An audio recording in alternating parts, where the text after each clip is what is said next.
In the town of Azurville, residents know two things to be true.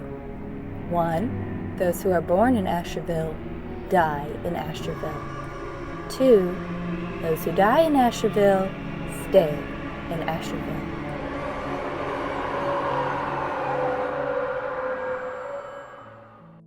Did you know that in Thailand, it's considered taboo to touch someone's head? I'll start at the beginning. My name is Anne. I grew up with my mother and father and all four of my grandparents. Eventually, everyone is sent to the same place, but our tradition is to wait at least 3 generations before escorting out the elders. It means that when I die, my grandparents will move out to the ancestral home, because that's what they'll be considered, ancestors instead of elders. We still go back to visit them once a year for tomb sweeping. I'm not sure when or how these traditions got started, however. I never thought to ask. It had always been normal in my household. Anyway, I went to the local high school, got good grades, joined a few clubs, normal teenage stuff. After I graduated, I enrolled into a nursing program. I had contemplated what type of medicine I had wanted to get into, and eventually decided that I wanted to care for the elderly. Not the best pay, but the relationship that they have with death has always been a fascination to me. They're just so accepting. My grandparents had been well cared for in their last few days. They had kept up with their health to prepare for their eternal state, as some prefer to call it. My maternal grandmother was the last one to go, so much so that I actually had been able to spend time with her alive. When it happened, I had been young enough and bold enough to ask, "What was it like?" "Peaceful," she told me. "Very peaceful." I am glad that this is the case for my family, but I knew that that was not for many others. And that was why I wanted to get into medicine, particularly in elder care. If I could make any impact on this world, I wanted to ensure that each person I cared for was in the best condition for their eternal state. Did you know that in Thailand, Buddhist temples are called wats? While I studied to become a nurse, I got a job at the local thrift store. The slang term we all used for this shop in particular was the recycle bin. It consisted mostly of used clothes and furniture. People would come in and say things like, "Oh yes, I remember my neighbors owning this. How are they doing these days, I wonder?" Everybody knew somebody who was attached to these items. And if anyone ever bought them, we all knew that in a couple of decades, provided they were well kept, the store would be seeing them again. I myself was no exception to this. I would often spend slower days, although, mind you, every day was slow, going through our inventory and matching each item with their original owner. Granted, the term original owner meant the person who made it. According to my boss, a couple of decades ago, he would receive bed frames or wardrobes from families whose loved ones had passed on. "My grandfather was quite the woodworker." Or they would bring in a dress and say what a wonderful seamstress their mother had been, as they left behind what this person had crafted so diligently. Nowadays, he said, most people don't remember who made what. It all just gets passed along. We were a town of hand-me-downs. But then, on a random day that wasn't so special, I came across an item that changed my life. The item itself was also nothing special. It was only a box. Just a box, made of wood. It had detailing carved into it, not enough to be considered ornate, but consistent enough to be professionally made. I never did figure out if it was for jewelry or music, because I could never get it open. That wasn't what had fascinated me about it, though. What took over had been the inscription beneath it. Made in Thailand. Did you know that Thailand is home to rare species of gibbons? I knew what Thailand was. I knew about Asia, obviously, but Asia to me was as far away as Canada or Australia, Europe, or the US. Almost fairy tale in the way you hear about them but never actually go. This was my first time holding an item that had been made somewhere other than here. I brought it up to my boss and asked about it. He had to put on his spectacles and hold it close. Even then, it took about 5 minutes for him to fully decipher it. "Yes, indeed," he answered, as though my only question had been if I had read the inscription correctly. "But where did it come from?" I insisted, not realizing until then how desperate my need for answers had become. He gave me a funny look, but one I had come to expect. "Shouldn't you know that?" I bit down a sigh as I answered that my family wasn't Thai. He nodded, but I don't think he understood, as if he could disagree with my statement. Then he put the box up on the shelves behind him and went back to the cash register. So you don't know anything about it? I went on. Best leave it alone. I'm not entirely sure how it got here, but so many decades of things coming and going. I found his attitude to be strange. I had worked at the store for a few months now, and I could trace back a majority of its inventory. Whenever I had been stumped, my boss had always stepped in to fill in the blanks. Then if he couldn't, he would direct me to the family or the ghosts who would. Why was he suddenly acting so standoffish? I must have been staring at him because he cleared his throat and motioned back to the shop. I didn't understand the rush. No one was in. After that day, I had mostly forgotten about the little box. I had finals coming up for my nursing prerequisite courses, and that took up the majority of my brain power. At work, I traded out my hobby of collecting data on our inventory to reading textbooks. My boss didn't seem to mind, however. Once my exams were over, my break had begun. My brain was far too exhausted to focus on anything other than routine. I would wake up in the morning, eat breakfast, wash my face, then head into work.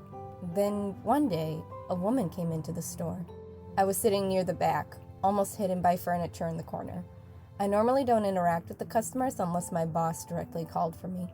It wasn't out of laziness or fear. I just realized early on that most folks who come in here don't want to be hounded by a college-bound woman who seems like she's trying too hard.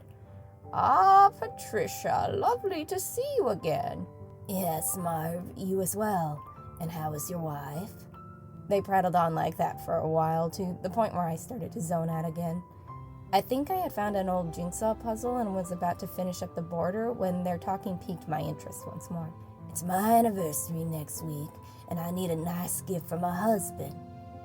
She paused, and I turned my head in time to see her point behind him. Is that a cigar box? My boss looked in the direction she had been pointing, then picked up the little box. My little box. He gave it a tug or two. Can't get the darn thing open. What a shame. My husband keeps so many knickknacks around. My gaze fixated on the little box as he placed it back on the shelf. My boss never threw anything away. Never. That box would shift around in the shop until the end of time. I might have to wait until he put it in a less conspicuous place, but swiping it wouldn't be difficult. I would happily pay for it, but after his reaction to my intrigue, I doubted he'd be willing to sell it to me. I think it was my lack of anything better to do, which had reignited my interest, on top of Patricia's visit reminding me of the little box's existence. That my brain was just hungry for something to chew on while I waited for my test results. This is what I thought at first, anyway. I decided that if he wouldn't fill me in about the box itself, I would go down to the library and learn more about Thailand. Maybe I could find the history of its imports and eventually trace the box back to a specific family. The local library only had one living librarian. She was a little old lady who had to run around, find the books, place the books back, enter all the data. The two ghosts who stuck around were her childhood friends, and they stayed more or less to keep her company.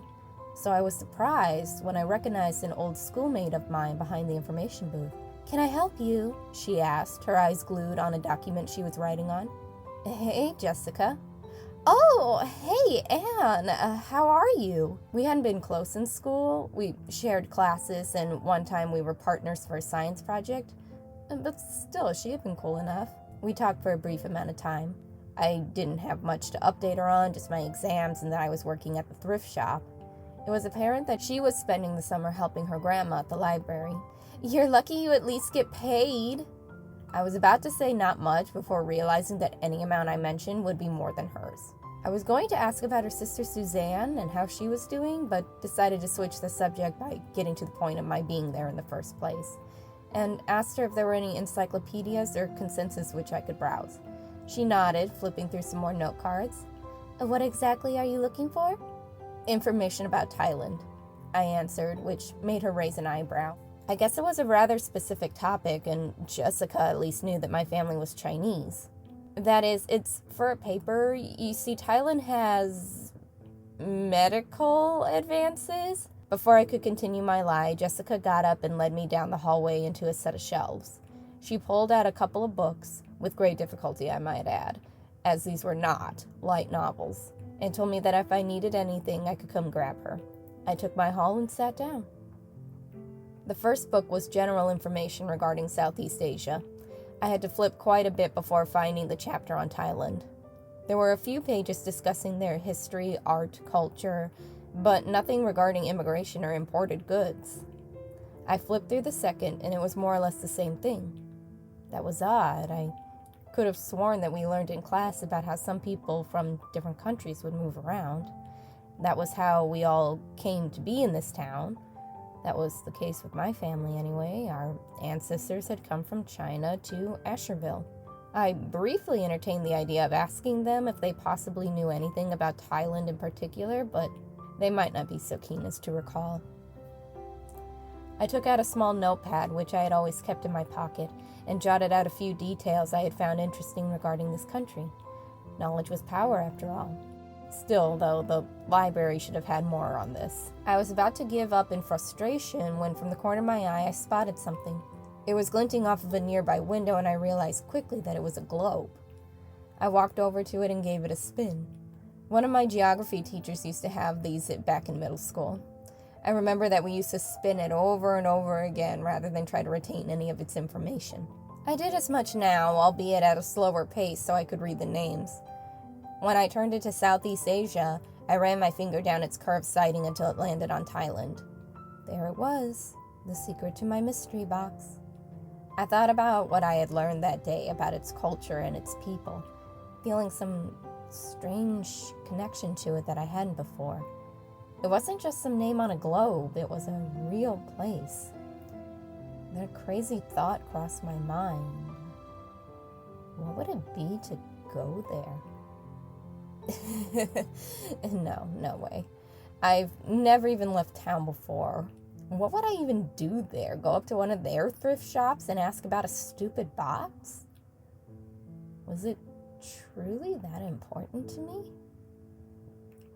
Then what? And see the sights, eat new food, see new places? What would it take to get me there? I was on a break right now. How much could plane tickets honestly be? I don't think Azurville even has its own airport. The nearest one is... Wait, the next town over, maybe? I should know this, but since I've never traveled, it just didn't come up as relevant. Why am I even still thinking about this? I wouldn't know how to book a hotel here, let alone do it in a foreign country. But I mean, not now doesn't have to mean not ever, right? This was something I could plan a few years down the line, when I finished nursing school. I don't speak the language. When would I have time to learn that? No. This idea is insane, all of it. I need to just drop it. I need to go home. I have an early shift tomorrow, and I need to be by the phone in case they call about my grades. Did you know Thailand is called the Land of Smiles? Yes, hello?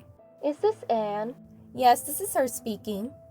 Good morning. I'm calling from the pre-licensed RN program. I see. Well, thank you very much. Good morning, sir. Well, you seem awfully chipper this morning, Anne. Oh, definitely. I passed all my exams. Congratulations. Can't say I'm surprised, though. You're an exceptionally hard worker. Although I suppose that means soon you'll be done with my little shop.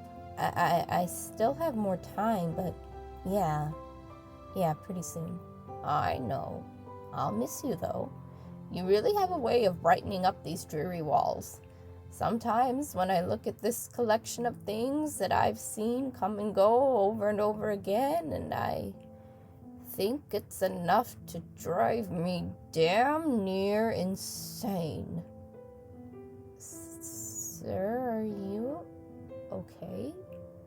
Oh, yes. You go start your shift. I'm going to take a few minutes break. I stood there as I watched my boss put on his jacket and race for the front door, acting more like a man on fire than one out for a short break. It took a few seconds more before my gaze fell upward to the box he had left behind. I told myself it wasn't worth it, that he would notice it missing. But if he was gone long enough, I could potentially tell him someone came to pick it up. What am I thinking? Stealing an old box? Am I expecting that it will somehow give me answers by just being in my presence? As I stood there, I silently begged for my boss to return, for him to come through that door and stop me from doing what I contemplated doing. Yet the seconds dragged into minutes, and then I'm unsure after that. On and on, I remained alone. I finally picked up the box. I carried it with me to the other end of the store. I opened the back door and walked over to the dumpsters and chucked the wooden demon into it. It would be years before I thought about it again. In the meantime, I finished the nursing program and found work caring for the elderly. It was what I had always wanted. For the most half, I was satisfied. It was an important job, but the emergencies seemed far few and in between. Majority of the time, I would give them medication, cook, take them on walks, and help around the house. It was rather domestic, but after working at a slow thrift shop, I had become patient to this lifestyle. I loved the stories I would hear in the meantime. My clients had such a way of making the most mundane story sound rich and fulfilling.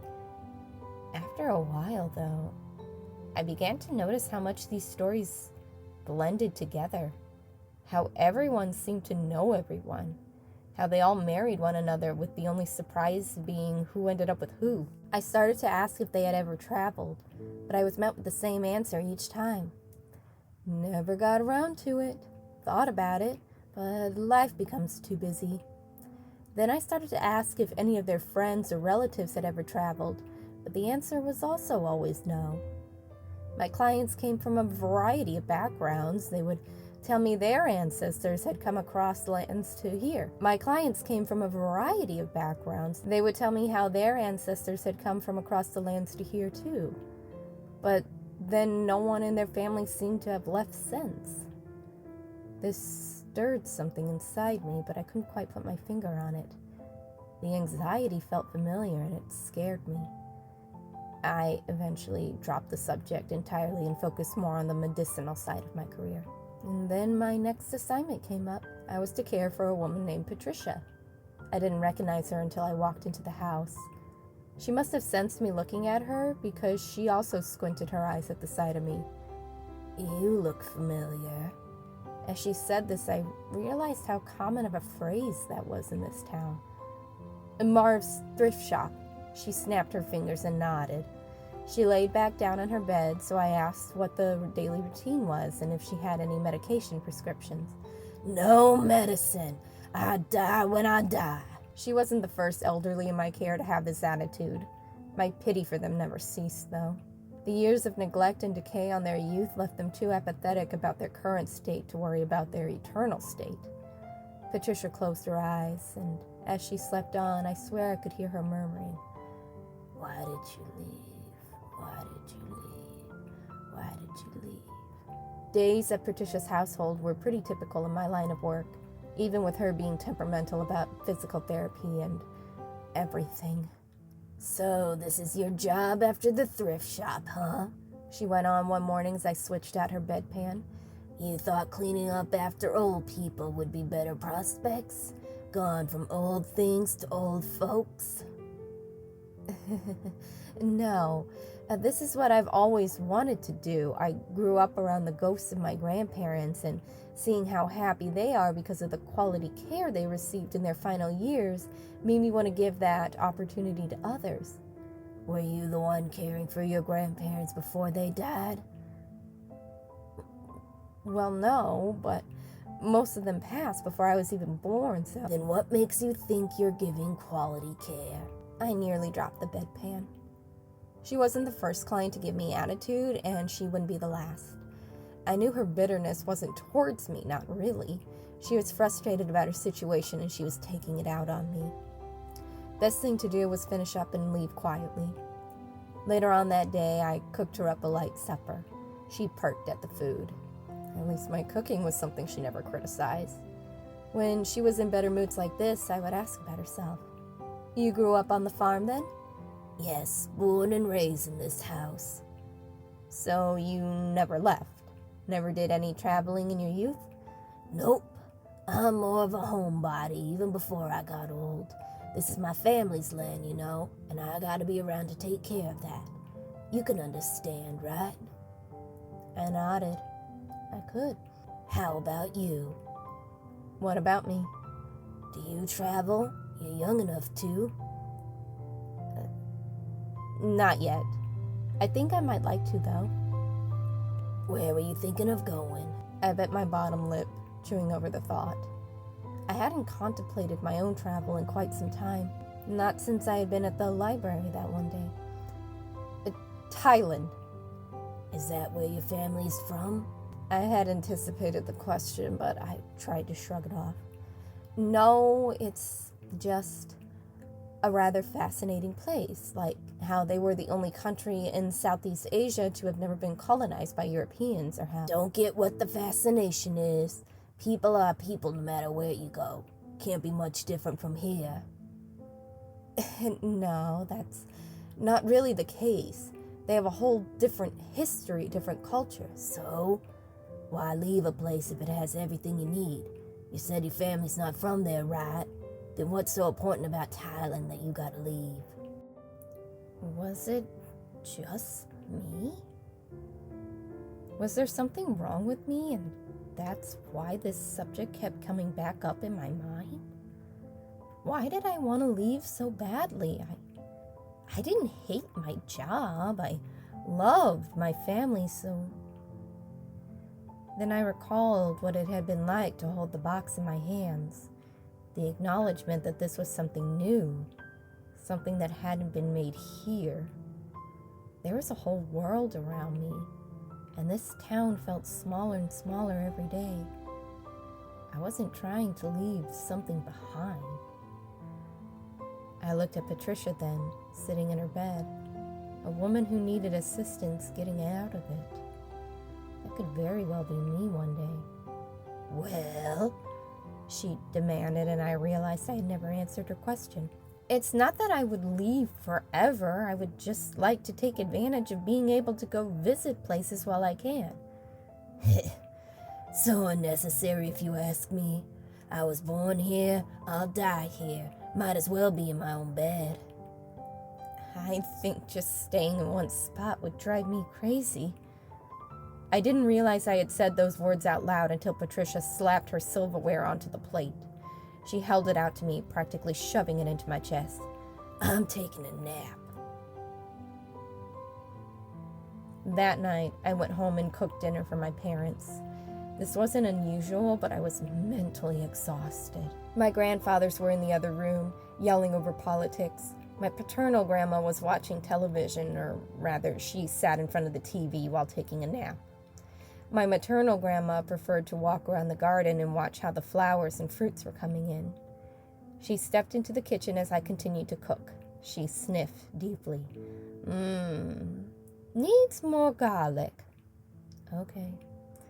Something is on your mind? Is it that obvious? Your mother could never hide her thoughts from me either. Yeah, well, you are very perceptive, Grandma. So, what is it? Is this new client of yours a total bitch? Grandma! I could hear laughter in the other room. I felt my cheeks grow hot. Perhaps I had let it slip that Patricia was more difficult than most, but I didn't think I had complained. No, she isn't a problem. But actually, there's something I've been meaning to ask you. My grandmother nodded, encouraging me to continue. Do you... I guess remember isn't the right word, but do you know which of our ancestors came over here first? Just like anything about their immigration, really? My grandmother's eyebrows furrowed as her gaze turned towards the floor. There are many ancestors here. Long line. Yes, long line. So much so we had to stop keeping them in the house. I know, Grandma, but what about before that? Before what? Before we came here. I don't even know which part of China our family is from. When did we get here? How did we travel? Can we still leave? My grandmother's mouth opened. I waited for her to say something, but she just frowned and closed her lips. I don't know. Ask your grandfather, maybe. I let out a sigh.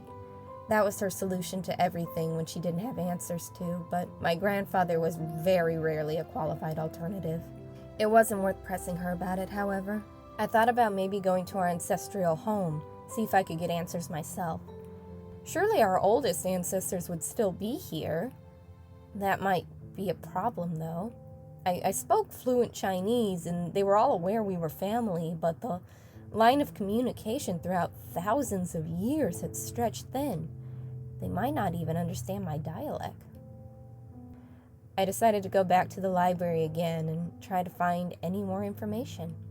I approached the front desk, and Jessica was there once more. I was surprised to see her at first after all these years. Apparently, the summer of helping her grandma had become a full-time job. But maybe she liked it. Not that there were many options here. She was reading a piece of paper very carefully, to the point where I had to clear my throat to get her attention. As she lifted her face up to me, I noticed dark circles under her eyes. Whoa, Jessica, are you all right? What? Yeah, sorry. Just haven't been sleeping lately. I'm sorry? What's going on? It's fine. Whatever.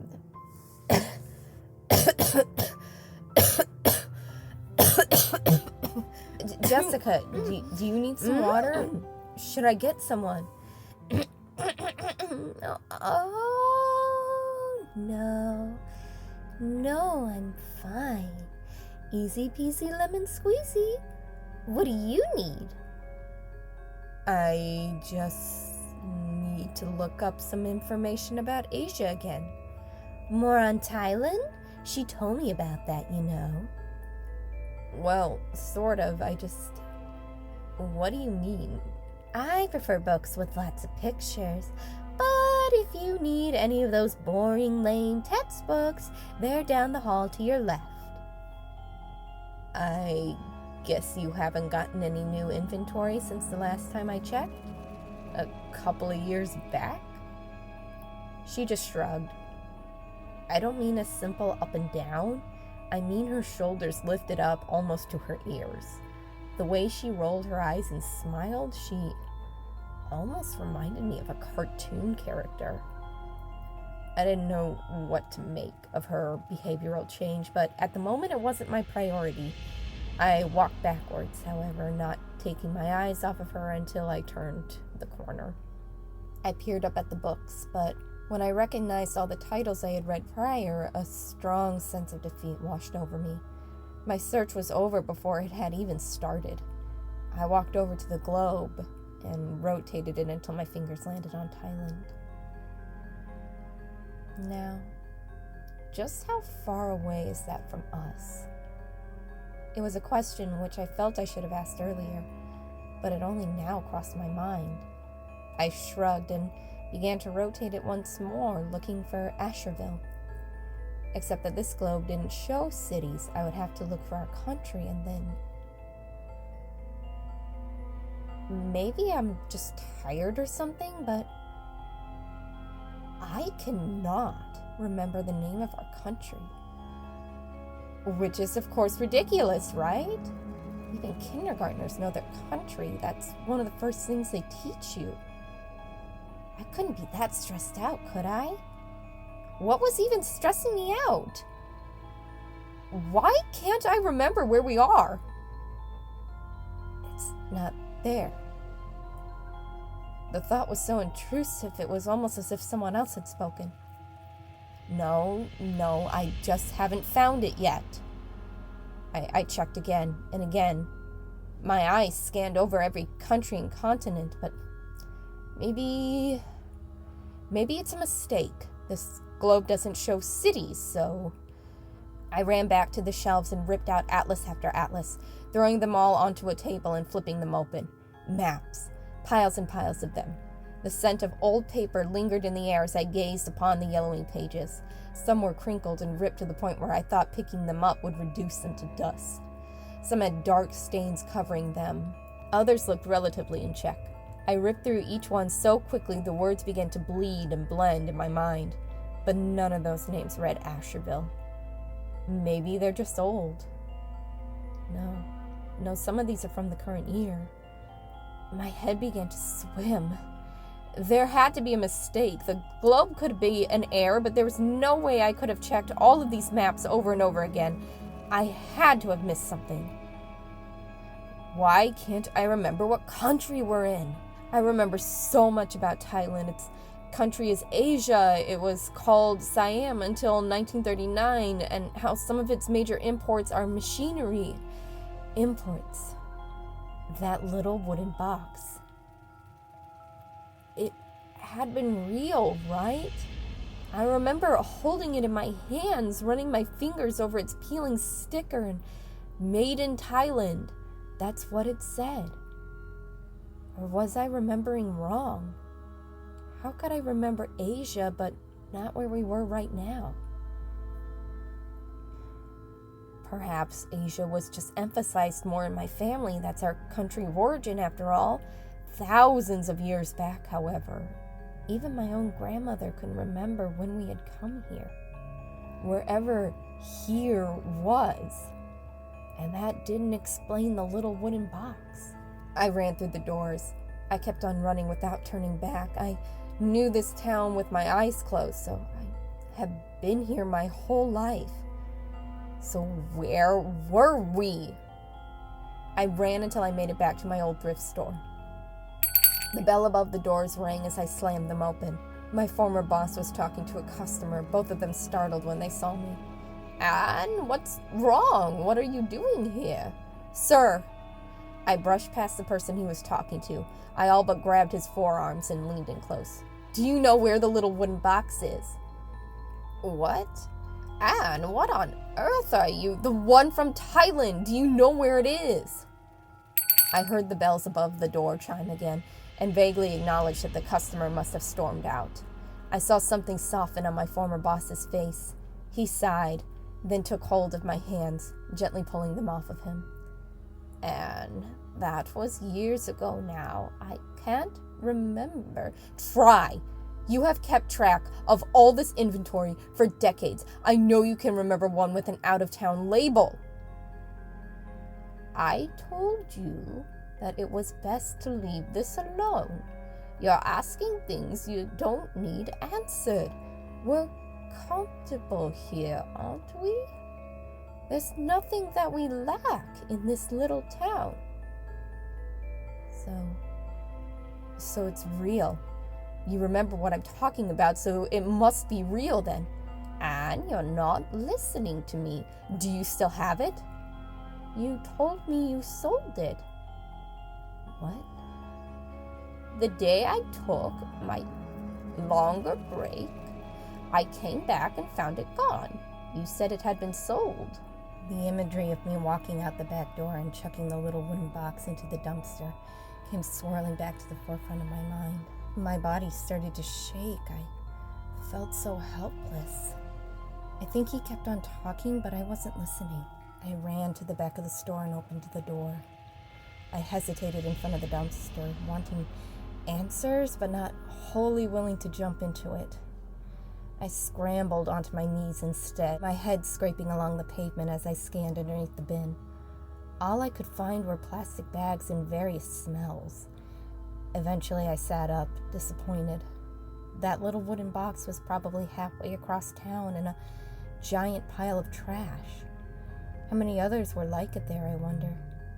Little bits and pieces from somewhere else, now fully discarded? For some reason, the image of my ancestral home came to mind.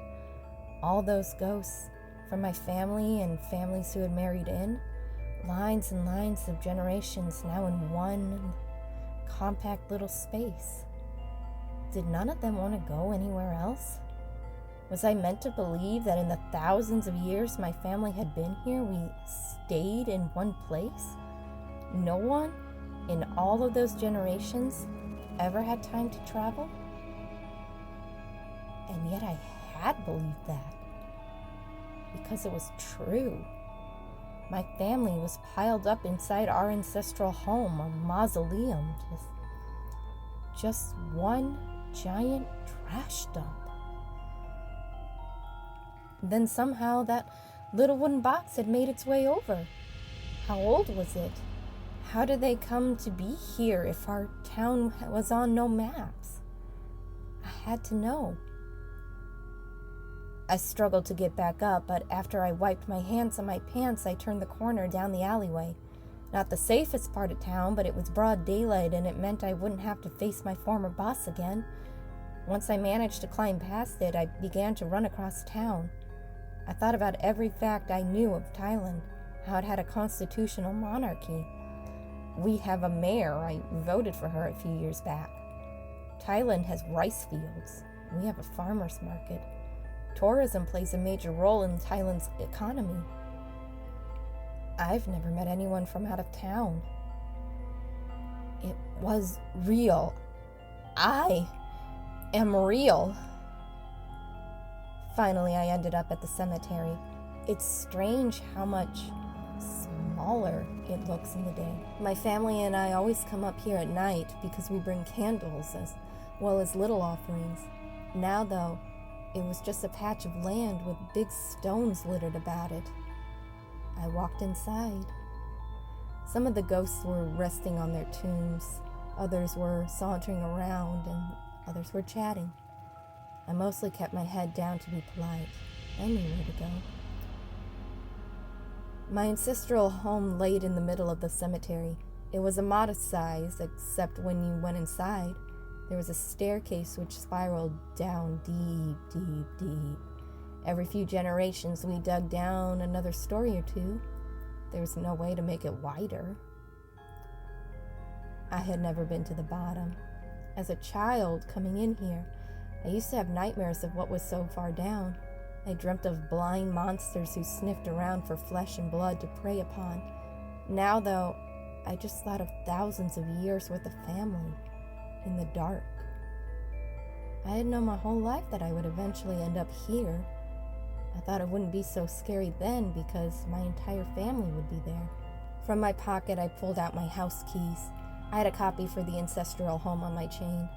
I was also in the habit of carrying around a lighter, not that I smoked or anything, it was just came in handy with incense and candles. I stepped up to the door, then stopped myself. My household would be furious if they found out what I was doing.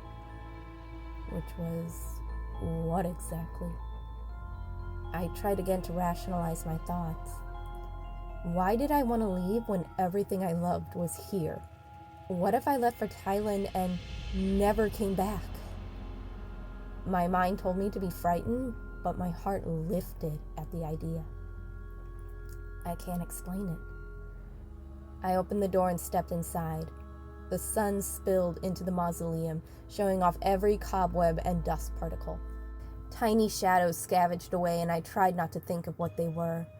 Most of my family at the top level were asleep in their tombs, but a few were awake and sitting around. They shielded their eyes as I continued to open. "Aye, turn that light off!" one of my great-grandfathers shouted. A few more ghosts woke up at the noise. I reached out into my pocket and pulled out my lighter, flicking it on. I turned to my family. "Anne," a great-aunt inquired, "what are you doing here? Is it tomb sweeping already?" "No, Auntie, it isn't. I'm sorry to bother you all.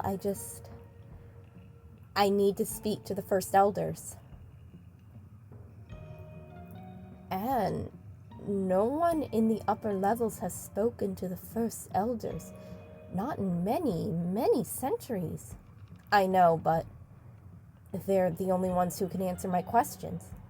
"This is most irregular. Come back at the festival. It can't wait until then.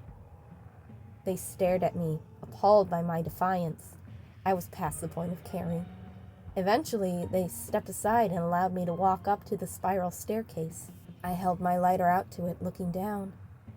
It went so deep it didn't even appear to have a bottom, an endless black pit ready to swallow me up. I took my first step, and the metallic stair screeched in protest. By the time I got to the third step, I felt shaking beneath me, and I gripped the handle so fiercely that it bit into my skin. I mildly thought about the tetanus shot I would require later. As I continued my descent, I began to whisper a mantra. Made in Thailand, made in Thailand, made in Thailand. The little wooden box had made its way here, just as my family had. One way or another, we had made our way here. I looked back up to see the circle of light from the opening was becoming smaller and smaller. I could see the expressions of worry and disdain from my relatives as they watched me, but the further I went down, the more blurred their faces became, until it was no longer worth looking up. I kept one hand tight on the railing and the other outstretched in front with the lighter. Shadows danced around me and voices whispered. I couldn't tell how many because they kept on echoing. I called out to a few, but they rushed off. Others told me to head back up the stairs. I looked down, but the end of the staircase was still invisible. Suddenly my lighter began to flicker on and off. No. I got it back on, but noticed it was near empty. The cold around me had created shivers across my arms, threatening to blow out my light source once more. I contemplated my options. I could come back later with a proper flashlight, maybe think more carefully about each move I was about to make. The whispers around me became even louder. I held up my lighter to see which members of my family were around. My jaw dropped at the sight. They did not look the way my grandparents did, healthy and well cared for. Their eyes were huge and pupilless, remaining opening as if they were unable to close them. Skin was sunken into the bone, with jaws dropped open to reveal gaping black mouths. They floated closer and closer to me. I realized that they weren't yelling at me in any structured language, only that of the most primal. They were shrieking at me in a way their permanently open jaws would allow. They were telling me they were afraid. I didn't understand. Ghosts were never meant to change over time. What had happened to them? Their arms were outstretched. As they drew closer, I began to shiver even more. I tried not to move, as though that would provoke them to... I'm not entirely sure. Ghosts can't attack, and yet, apparently there are quite a few things about ghosts which I don't know. Then my lighter gave out. I screamed. My ancestors screamed louder, collectively. Cold whips of what felt like wind were gushing across me from all around, and I knew that they were scratching at me, grabbing at me. I dropped the now useless lighter and got to my hands and knees to crawl back upward. Something warm and fuzzy scurried across my hand, and I screamed again, jumping back. The staircase tilted under my weight. Tears were starting to stream down my face as I continued to move up. The voices of my ancestors remained below me, becoming quieter and quieter. Then at last, I began to see the faintest rays of sunshine. As I was starting to feel hope again, my heart sank at the sound of a new noise, rusted and creaking, slow at first, and then the staircase began to move, swinging me over. I gripped onto the railing, wanting to run as fast as I could, and yet trying to be rational about my weight and its impact. In the end, my instincts won over, and I stood back up, running so fast that I skipped every other step, the tilting combined with the spiral giving me vertigo. I didn't care. I didn't breathe. I kept my gaze dead set on that golden circle of light above me, until at last I was able to jump up and grab onto it, just as the staircase finally broke off and fell below. I could hear it hit the floor before I managed to climb back up. My family members reached down, as though to help me up, but they could only watch as I scrambled to my feet. What the hell happened? What have you done? The ancestors will be so upset. I didn't pay any attention to them. I had made up my mind. When I died, I would not be buried down there. Not if that was my eventual fate. Maybe Maybe I could persuade the rest of my family. Maybe if we spread out a little more, then maybe we wouldn't have to dig so far into the ground. And we could prevent this. They wouldn't want to listen at first. They wouldn't want to break up the family. But if they had seen what I saw, they would agree that was no way to spend an eternity. First, I had to prove we could leave. I made my way back home. Since I didn't have work today, my car was parked in the driveway. I walked over to unlock it. "Hey!" I startled at the voice, looking up. It was my mother, a bag of groceries in one arm. "Where have you been? You're filthy!" I said nothing, unsure of what explanation to give. Her face began to soften. "What happened? Are you hurt? Are you in trouble?" "Mom, come with me." She took a step back, brows furrowed in confusion. "What are you talking about? Don't you want to see what else is out there, beyond this little town?" Her facial expression seemed to change, switching from confusion to intrigue. I looked down as her feet began to rise. Then there was shouting from the house. The grandfathers were arguing again. My mother rushed to get to the door, but not before stopping to look at me. "Please, just come inside. Whatever you're doing, stop it. Our family needs you." She shut the door behind her. "I'm doing this for my family." I got into my car and ignited the engine. I drove down the driveway and made my way south, out towards the woods. Seeing the trees around me started to remind me of Patricia. She was going to go any day now. Perhaps it would be for the best at this point. She had no interest in bodily autonomy. At least this way her pain would be gone. "This is my house," she had always told me. "My house. Nobody is making me leave." And then I thought about my ancestors, deep in their graves, shallow imitations of the people they once were. I tried to shake off the thoughts, but another one crept into my mind, a reminder of something that had happened to another high school colleague of mine. Sophie. She had been driving through these woods, for reasons I don't know, and had gotten into a terrible car accident. I slowed down on the gas. There had been pictures in the newspaper. Her car had been shredded.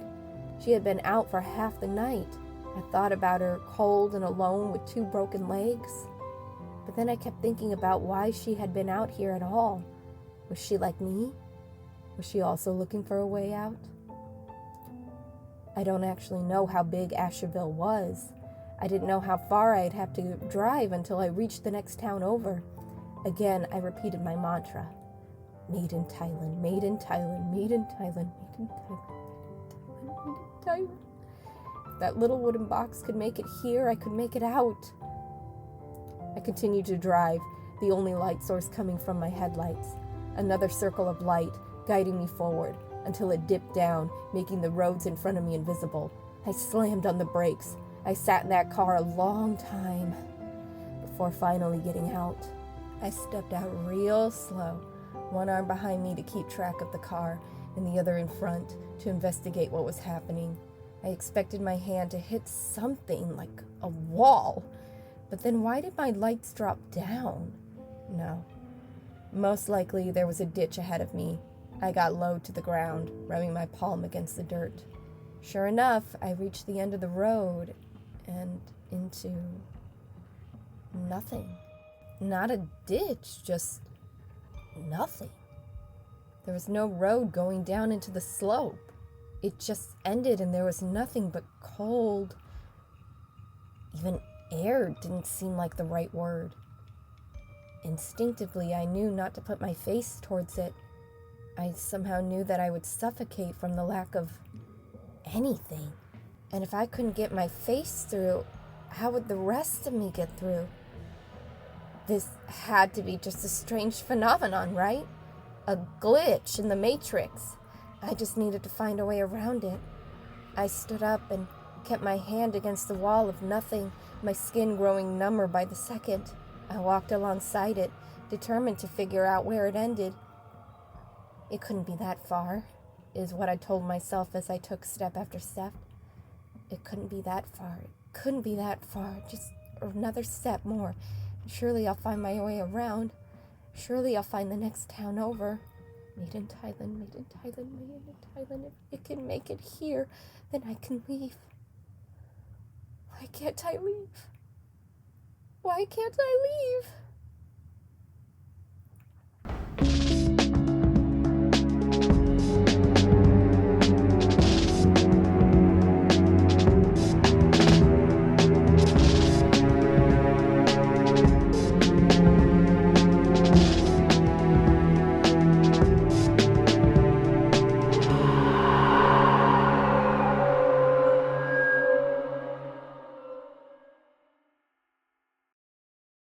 A message from the void. Why are you never satisfied? I made as much as you need. Why are you always asking for more?